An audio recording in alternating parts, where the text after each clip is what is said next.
ఈరోజు దేవుని వాగ్దానం నిర్గమాకాండము 33వ అధ్యాయం 17వ వచనం. నీవు చెప్పిన మాట చొప్పున చేసేదను, నీవు చెప్పిన మాట చొప్పున చేసేదను. కాగా యెహోవా, నీవు చెప్పిన మాట చొప్పున చేసేదను, నీ మీద నాకు కటాక్షము కలిగినది, నీ పేరును బట్టి నిన్ను ఎరుగుదునని మోషేతో చెప్పాను. ఈ ప్రపంచాన్ని నోటి మాటతో సృజించిన సృష్టికర్త అయిన దేవుడు తాను సృజించిన సృష్టి కంటే ఎంతో ప్రేమతో, ఓ ప్రత్యేకమైన మమకారంతో, హృదయంలో ఓ ప్రత్యేకమైన స్థానాన్ని మానవాళి ఎడల కలిగి ఉన్నారు. ఆయన అంటారు, గొర్రె కంటే మనుష్యుడెంతో శ్రేష్ఠుడు అని మత్తయి సువార్త 12వ అధ్యాయం 12వ వచనంలో చెబుతారు. ఈ ధ్యాన వాక్యంలో మోషే యెహోవా దేవుని నీ సన్నిధి రాని ఎడల ఇక్కడ నుండి మమ్మను తోడుకొని పోకుము అని బ్రతిమలాడుతారు దేవుణ్ణి. అందుకు దేవుడు, నా సన్నిధి నీకు తోడుగా వచ్చును, నేను నీకు విశ్రాంతి కలుగు చేసేదనని 33వ అధ్యాయం 14-15 వచనాల్లో చెబుతారు. అందుకు ఇలా మోషే దేవుని అడుగుతారు. అంటే 33వ అధ్యాయం 4వ వచనంలో మోషేతో దేవుడు, మీరు లోబడని ప్రజలు గనుక నేను మీతో కూడా రాను, త్రోవలో మిమ్మను సంహరించదనేమో అని అంటారు.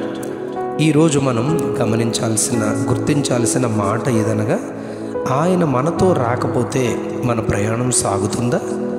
ఆయన ఇల్లు కట్టించని ఎడల మనం కట్టి ముగించి సంతోషించగలమా?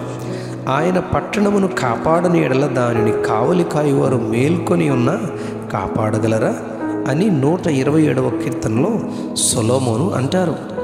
ఆయన సెలవు లేకుండా భోజనము చేసి తృప్తి పొందుట సాధ్యమా అని ప్రసంగి గ్రంథం 2వ అధ్యాయం 25వ వచనంలో ప్రసంగి ప్రశ్నిస్తారు. యోబు గ్రంథం 12వ అధ్యాయం 14వ వచనంలో ఆయన మనుష్యుని చెరలో మూసివేయగా తెరచుట ఎవనికిని సాధ్యము కాదు అంటారు. ఈ లేఖనాలన్నిటిని బట్టి దేవుడు మనకు తోడుగా రాని ఎడల మనము గమ్యం చేరలేము అన్నది సత్యం.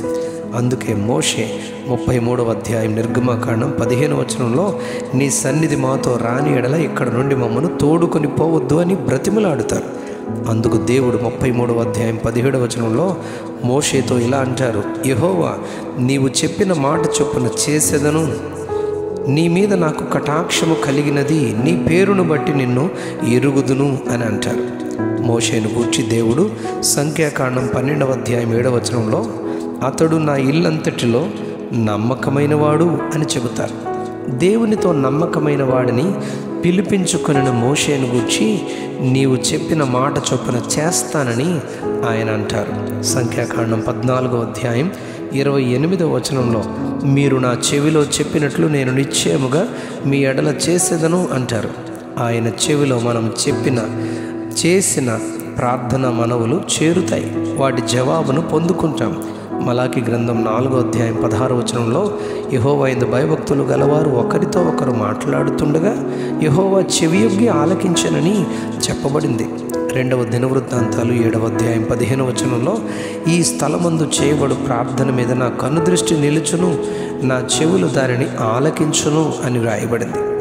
యెహోషువ గ్రంథం 10వ అధ్యాయం 12వ వచనంలో ఇశ్రాయేలీయులు అమోరీయులతో యుద్ధము చేసిన దినమున మోషే తరువాత దేవుడు ఎన్నుకొనిన యెహోషువ ఇశ్రాయేలు ప్రజల ముందుండి నడిపించుచున్న సమయంలో, ఆ యుద్ధ సమయంలో ప్రొద్దుగుంకుచున్న పరిస్థితిలో కొద్ది సమయంలోనే దేవుని ప్రజలు యుద్ధంలో జయం పొందుకునే తరుణంలో యెహోషువ ప్రొద్దుగుంకకుండా ఇలాగున దేవునికి ప్రార్థన చేస్తారు. సూర్యుడా, నీవు గిబియోనులో నిలువుము, చంద్రుడా, నీవు అయ్యాలోను లోయలో నిలువుము.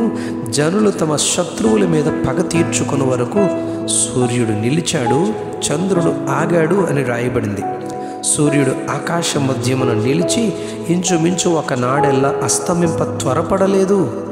యెహోవా ఒక నరుని మనవి వినిన ఆ దినము వంటి దినము దానికి ముందే గాని దానికి తరువాతే గాని ఉండలేదు అని చెప్పబడింది.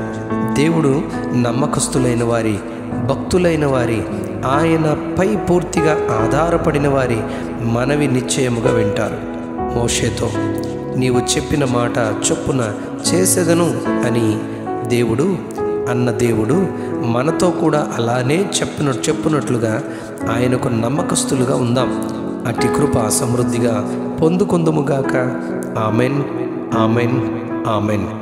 నీవు చెప్పిన మాట చొప్పున చేసేదను. నీవు చెప్పిన మాట చొప్పున చేసేదను. ఆమెన్.